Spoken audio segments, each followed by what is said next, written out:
ಡಮಲಿಶ್ ಆಗಿರೋದು ಬರ್ತಾ ಇದೇನಪ್ಪ. ಇನ್ನೊಂದೇಲಿ ಲೈವ್ ಪಾರ್ಟಿ ಬಂಧುಗಳೇ, ಎಲ್ರಿಗೂ ನಮಸ್ಕಾರ.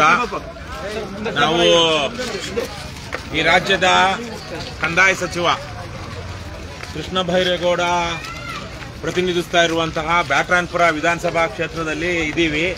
ಕಣಿಸಂದ್ರ ಭಾಗ ಇದು. ಇಲ್ಲಿ ನಿನ್ನೆ ಮತ್ತು ಮೊನ್ನೆ ಒಂದು 100 ಜನ ಹಿಂಗೆ ಹೇಳ್ಕೊಳ ಚೇಂಜ್ ಮಾಡ್ಬೇಡ.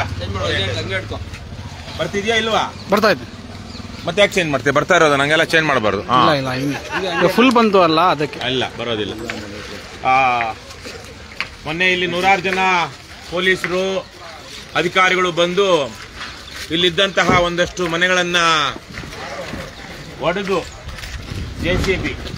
ಜೆಸಿಬಿ ತಂದು ಪೊಲೀಸರ ರಕ್ಷಣೆಯಲ್ಲಿ ಎಷ್ಟೊಂದು 40 ಮನೆಗಳು ಹೊಡೆದಿದಾರ. ಹೊಡೆದು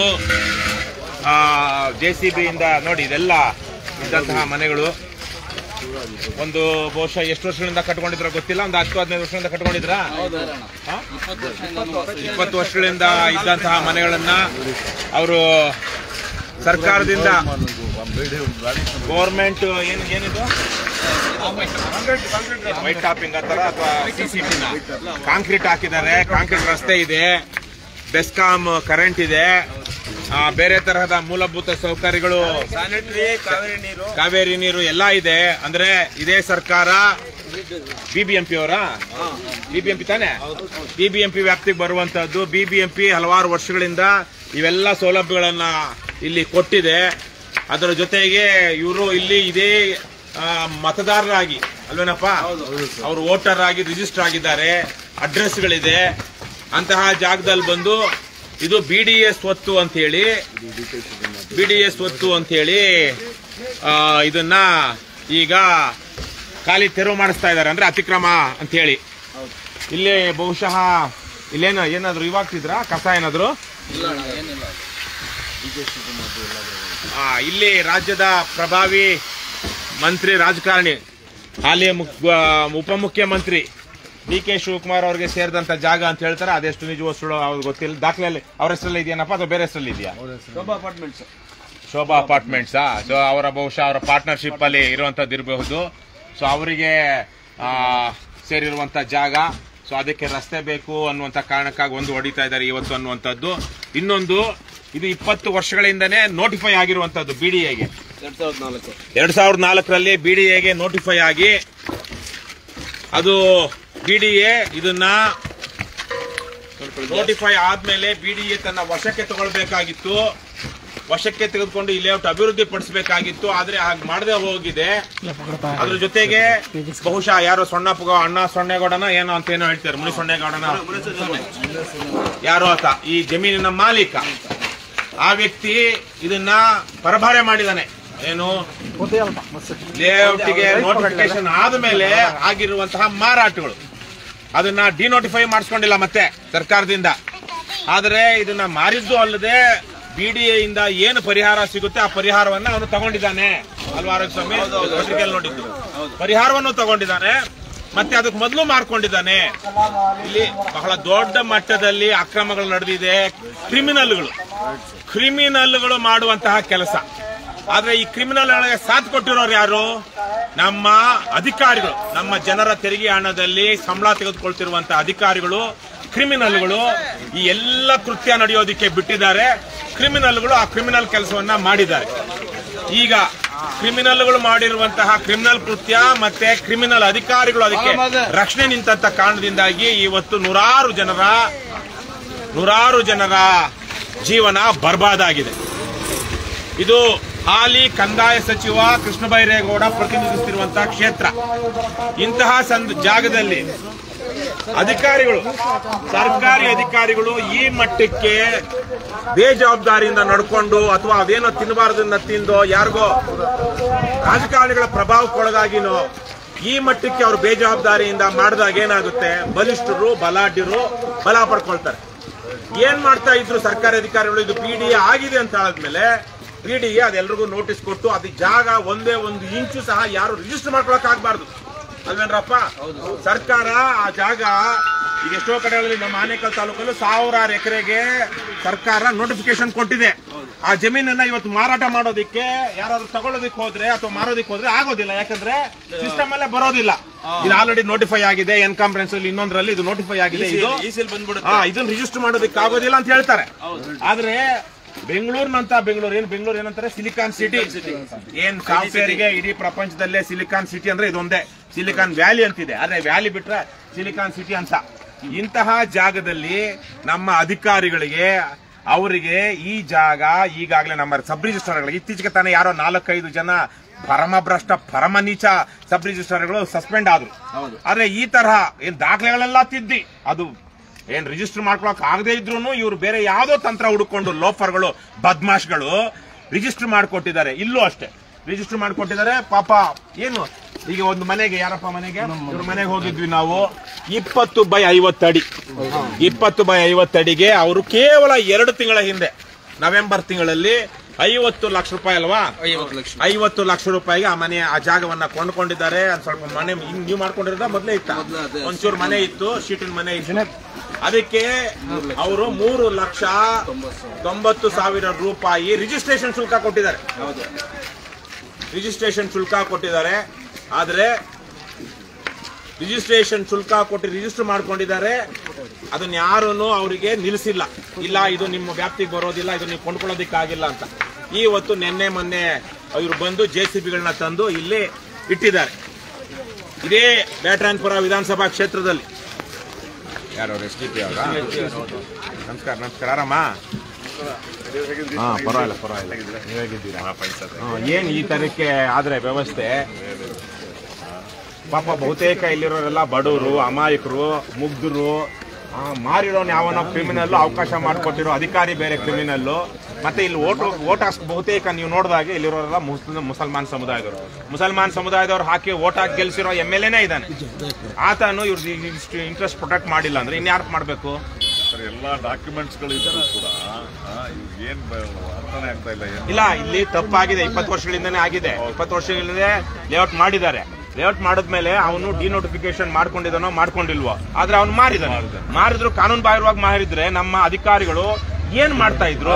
ಅವ್ರ ಅನ್ನ ತಿಂತಾ ಇದ್ರು, ಅಮೇಧ್ಯ ತಿಂತಾ ಇದ್ರು. ಅವರು ಅಮೇಧ್ಯ ತಿಂದ್ಕೊಂಡು ಅವ್ರ ಹತ್ರ ದುಡ್ಡು ತಗೊಂಡು ಇನ್ನೊಂದು ತಗೊಂಡು ಅವನಿಗೆ ಮಾರೋದಿಕ್ಕೆ ಅವಕಾಶ ಮಾಡ್ಕೊಂಡಿದ್ದಾರೆ ಕಂದಾಯ ಇಲಾಖೆ ಅಧಿಕಾರಿಗಳು. BBMP ಕಂದಾಯ ಇಲಾಖೆ ಮೊದಲಿಗೆ ಬಹುಶಃ ರೆವಿನ್ಯೂ ಡಿಪಾರ್ಟ್ಮೆಂಟ್ ಬರ್ತಿತ್ತೇನೋ, ಅದಾದ್ಮೇಲೆ BBMP ವ್ಯಾಪ್ತಿಗೆ ಬಂದಿದೆ. BBMP ವ್ಯಾಪ್ತಿಗೆ ಬಂದ್ಮೇಲೆ ಇಲ್ಲಿ BBMP ಅವರು ರಸ್ತೆ ಮಾಡಿದ್ದಾರೆ. ಅಂತಿಂತ ರಸ್ತೆ ಅಲ್ಲ ರಸ್ತೆ ಮಾಡಿದ್ದಾರೆ. ಸೂಯೇಜ್ ಕೊಟ್ಟಿದ್ದಾರೆ, ಕರೆಂಟ್ BWSSB ಕೊಟ್ಟಿದ್ದಾರೆ, ಬೆಸ್ಕಾಂ ಅವ್ರು ಕೊಟ್ಟಿದ್ದಾರೆ. ಇಷ್ಟೆಲ್ಲ ಇವರು ಕಾನೂನು ಬಾಹಿರವಾಗಿ ಕೊಟ್ಟು ಅದನ್ನು ನೋಡಿದಾಗ ಜನಕ್ಕೆ ಏನ್ ಅನ್ಸುತ್ತೆ, ಎಲ್ಲ ಕರೆಕ್ಟ್ ಆಗಿದೆ ಅಲ್ವಾ, ಇದೊಂದು ಡೆವಲಪ್ ಲೇಔಟ್, ಬಹುಶಃ A ಖಾತಾನೋ B ಖಾತಾನೋ ಇನ್ನೊಂದು ಯಾವ್ದೋ ಆಗಿರ್ಬೇಕು, ಅದೇ B ಖಾತಾನೋ ಆಗಿರ್ಬೇಕು, A ಖಾತಾ ಅಲ್ಲದೆ ಇರಬಹುದು. ಹಾಗಾಗಿ ರೆವಿನ್ಯೂ ಸೆಕ್ಟರ್ ನಾವು ತಗೊಳ್ಬಹುದು ಅನ್ನೋ ಧೈರ್ಯದಲ್ಲಿ 2ನೇ ದೇವರು 3ನೇ ಅವರು ತಗೊಳಕ್ ಹೋಗಿದ್ದಾರೆ. ಸೊ ಹಾಗಾಗಿ ಇವತ್ತಿರುವಂತಹ ಸಂದರ್ಭದಲ್ಲಿ ನಮ್ಮ ರಾಜ್ಯದ ಭ್ರಷ್ಟ ರಾಜಕಾರಣ, ಭ್ರಷ್ಟಾಚಾರವೇ ಇದಕ್ಕೆ ಏನು ಕಾರಣ. ನನ್ಗನ್ಸ್ದಂಗೆ ಇಲ್ಲಿ ಯಾರೋ ಆ ಸಮುದಾಯದವರು ಈ ಸಮುದಾಯದವರು ಅವರಿದ್ದಾರೆ, ಅವ್ರನ್ನ ಖಾಲಿ ಮಾಡಿಸ್ಬೇಕು ಅಂತಿಲ್ಲ. ಇವಾಗ ಕೋರ್ಟ್ ಈ ಜಾಗ BDA ಹೆಸರಲ್ಲಿದೆ.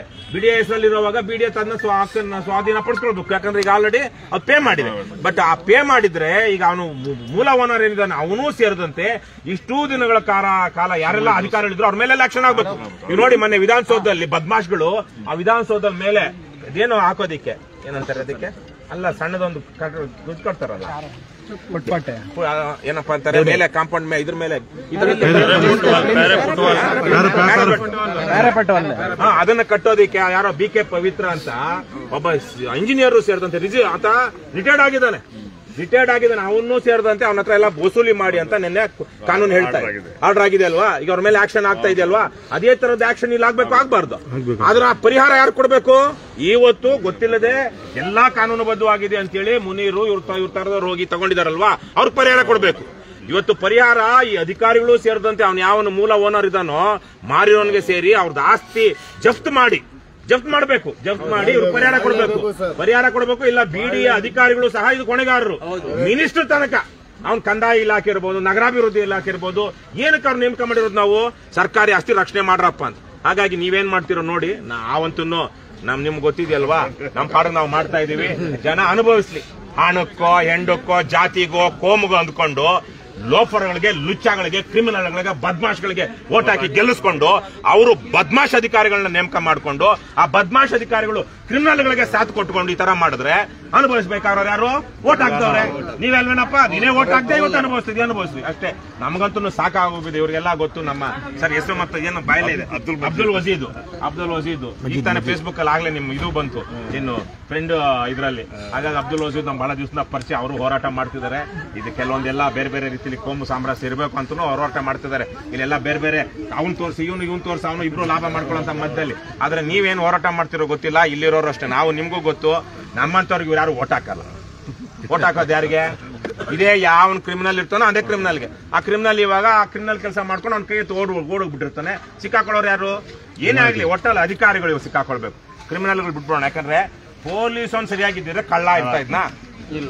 BBMP ಅಧಿಕಾರಿಗಳು ಸರಿ ಇದ್ದಿದ್ರೆ ಇವರಿಗೆ ಮನೆಗೆ ನೀರು ಕೊಡಕ್ ಆಗ್ತಾ ಇತ್ತು.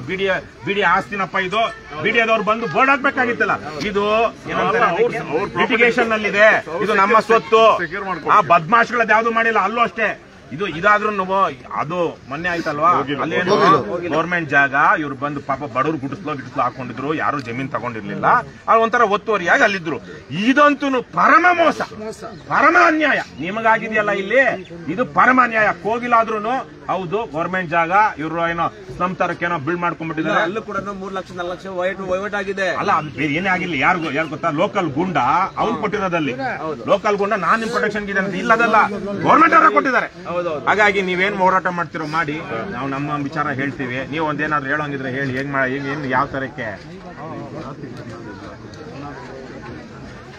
ಈ ಪಾಪ ಈ ಪೊಲೀಸರು ಅವ್ರನ್ನು ಬ್ಯಾಟರಾಯನಪುರ ವಿಧಾನಸಭಾ ಕ್ಷೇತ್ರದ ತನಿಸಂದ್ರದಲ್ಲಿ ಕೋಗಿಲುನಲ್ಲಿ ಆದಂತ ಘಟನೆ, ಆ ಗಾಯ, ಒಂದು 187 ಮನೆಗಳನ್ನ ಡೆಮಾಲಿಷನ್ ಮಾಡಿ ಬುಲ್ಡೋಸರ್ ರಾಜಕೀಯ ಮಾಡಿ ಇವರು ಅದು ಗಾಯ ಆರೋದಕ್ಕೆ ಮೊದಲೇ ಇವತ್ತು ತನಿಸಂದ್ರದಲ್ಲಿ ಮತ್ತೆ ಸರಿಸುಮಾರು 22 ಮನೆಗಳನ್ನ ಮತ್ತು ಶೆಡ್ಗಳನ್ನ ಇಲ್ಲಿ ಕೆಡವಿ ಹಾಕಿದೆ.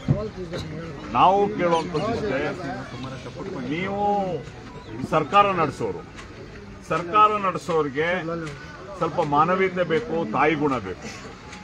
ನೀವು ಪ್ರೊಸೀಜರ್ ಫಾಲೋ ಮಾಡಿ. ನಿಮ್ಮ ಪ್ರಾಪರ್ಟಿನ ನೀವು ಕಾಪಾಡಬೇಕಾದ್ರೆ ನೀವು ಯಾವಾಗ ಕಾಪಾಡಕ್ ಬರ್ಬೋದು? ಯಾವಾಗ BDAಗೆ ನೀವು ಅಲಾಟ್ ಆಯ್ತು ಅಂದ್ರೆ, ನೀವು 60-40 ರೇಷಿಯೋದಲ್ಲಿ ಓನರ್ ಜೊತೆ ಅಗ್ರಿಮೆಂಟ್ ಮಾಡಿಕೊಂಡು BDAಗೆ ನಿಮ್ಮ ನಿಮ್ಮ 60% ನಿಮ್ಮ ಪ್ರಾಪರ್ಟಿ ಅಕ್ವೈರ್ ಆದ ನಂತರ ನಿಮ್ಮ ಪ್ರಾಪರ್ಟಿಗೆ ಕಾಂಪೌಂಡ್ ಹಾಕೊಳ್ಳೋದು, ಬೋರ್ಡ್ ಹಾಕೊಳ್ಳೋದು ಮಾಡ್ಬೇಕಲ್ಲ. ನೀವು ಏನು ಮಾಡಿದ್ರೆ ವರ್ಷಾನುಗಟ್ಲೆ BDA ಏನು ನಿಮ್ಮ ಅಕ್ವಿಷನ್ ಇದೆ, ವಿತಿನ್ 5 years ಅದನ್ನ ಯುಟಿಲೈಸ್ ಮಾಡಬೇಕು. ನೀವು ಅದನ್ನ ವಿತಿನ್ 5 years ಯುಟಿಲೈಸ್ ಮಾಡಿಲ್ಲ, ನೀವು ಅದನ್ನ ಬೇಲಿ ಹಾಕ್ಲಿಲ್ಲ, ಅಥವಾ ಕಾಂಪೌಂಡ್ ಮಾಡಲಿಲ್ಲ, ಅಥವಾ ಬೋರ್ಡ್ ಹಾಕ್ಲಿಲ್ಲ, ಏನೂ ಹಾಕಿದ್ರೆ ಆ ಓನರ್ಗಳು ನಿಮಗೂ ಮಾರಿ, BDAಗೂ ಮಾರಿ, BDAದ ದುಡ್ಡು ತಗೊಂಡು ಈ ರೀತಿ ಪಬ್ಲಿಕ್ ಮಾಡಿ ಅದನ್ನ ನೀವು ರಿಜಿಸ್ಟರ್ ಮಾಡ್ಕೊಟ್ಟಿದ್ರಿ. ನಾನು ಸರ್ಕಾರಿ ಅಧಿಕಾರಿಗಳೇ ರಿಜಿಸ್ಟರ್ ಮಾಡ್ಕೊಟ್ಟಿದ್ದಾರೆ, NOC ಕೊಟ್ಟಿದ್ದಾರೆ. ಕೃಷ್ಣ ಬೈರೇಗೌಡರಿಗೆ ನಾನು ಕೇಳ್ತೀನಿ, ಬೈರೇಗೌಡ್ರೆ ನಿಮ್ಮ ಏನು ನೋಂದಣಿ ಇಲಾಖೆ, ಮುದ್ರಣ ಮತ್ತು ನೋಂದಣಿ ಇಲಾಖೆಯಲ್ಲಿ ರಿಜಿಸ್ಟರ್ ಮಾಡ್ಕೊಟ್ಟಿದ್ದಾರೆ. ಹಾಗಾದ್ರೆ ನೀವು ರಿಜಿಸ್ಟರ್ ಮಾಡ್ಬೇಕಾದ್ರೆ ನೀವು ಡಾಕ್ಯುಮೆಂಟ್ ನೋಡೋದಿಲ್ವಾ? ಇವತ್ತು BBMP ಅವರು ಇಲ್ಲಿ ರೋಡ್ ಮಾಡಿದ್ದಾರೆ, ಎಲೆಕ್ಟ್ರಿಸಿಟಿ ಕೊಟ್ಟಿದ್ದಾರೆ, ಪ್ರತಿಯೊಂದು ಡಾಕ್ಯುಮೆಂಟ್ ಇದೆ, ಬಿ ಖಾತಾ ಇದೆ ಇವ್ರ ಹತ್ರ, ಇಷ್ಟೆಲ್ಲ ಡಾಕ್ಯುಮೆಂಟ್ ಇದ್ರು ಕೂಡ ನೀವು ಏಕಾಏಕಿ ಏನನ್ನೂ ಪರಿಶೀಲನೆ ಮಾಡದೆ, ನೋಟಿಸ್ ಮಾಡದೆ, ಒಂದು ಸಹಜ ಪ್ರಕ್ರಿಯೆ ಅಂತ ಇದೇ ರೀತಿ ಉತ್ತರ ಭಾರತದಲ್ಲಿ ಬುಲ್ಡೋಸರ್ ರಾಜಕಾರಣದಾಗ ಸುಪ್ರೀಂ ಕೋರ್ಟ್ ಡೈರೆಕ್ಷನ್ ಕೊಟ್ಟಿದೆ. ನೀವು ಆ ಪ್ರಕ್ರಿಯೆಯನ್ನು ಪೂರ್ತಿ ಮಾಡಬೇಕು. ಪ್ರಕ್ರಿಯೆ ಏನು? ನೋಟಿಸ್ ಇಶ್ಯೂ ಮಾಡಬೇಕು, ಸಮಯಾವಕಾಶ ಕೊಡಬೇಕು, ಎಲ್ಲ ಆಗ್ಬೇಕಲ್ಲ. ಅದನ್ನ ಏನು ಮಾಡದಲೆ ಈ ರೀತಿ ಅನ್ಯಾಯವಾಗಿ ಅಕ್ರಮವಾಗಿ ಮಾಡ್ತಾ ಇರೋದು ಅತ್ಯಂತ ಖಂಡನೀಯ. ಇದರಲ್ಲಿ ನಾವು ಮಾನ್ಯ NA ಹಾರಿಸ್ ರವರು ಏನು BDAದು ಚೇರ್ಮನ್ ಆಗಿದ್ದಾರೆ. ಅಲ್ಲಿ ಅವರ ಕ್ಷೇತ್ರದಲ್ಲಿ ಮಾನವೀಯತೆ ಹಬ್ಬ ಅಂತ ಮಾಡ್ತಿದ್ದಾರೆ. ಮಾನ್ಯ ಹ್ಯಾರಿಸ್ ರವರೇ, ನೀವು BDA ಚೇರ್ಮನ್ ಆಗಿ ಮಾನವೀಯತೆ ಹಬ್ಬ, ಇದು ಮಾನವೀಯತೆ ಹಬ್ಬನ? ಇದು ಮಾನವೀಯತೆ ಸಂದೇಶನ? ಇದು ಆ ಚಳಿ ಬೆಳಗ್ಗೆ ಬೆಂಗಳೂರಿನ ಚಳಿಯಲ್ಲಿ ಈ ರೀತಿ ಇರಬೇಕಾದ್ರೆ ಬೆಳಗಿನ 6 ಗಂಟೆ ಜಾವದಲ್ಲಿ ಆ ಮಕ್ಕಳು ಮಹಿಳೆಯರು ನೋಡದಂತೆ ಅವ್ರಿಗೆ ಬೀದಿಗೆ ತೊಳ್ಳೋದು ಇದೇನಾ ಮಾನವೀಯತೆ ನಿಮ್ದು? ಹಾಗಾಗಿ ನಾನ್ ಕೇಳ್ತಾ ಇರೋಂಥದ್ದು, ನೀವು AT ರಾಮಸ್ವಾಮಿ ವರದಿ ಏನು ಇದೆ.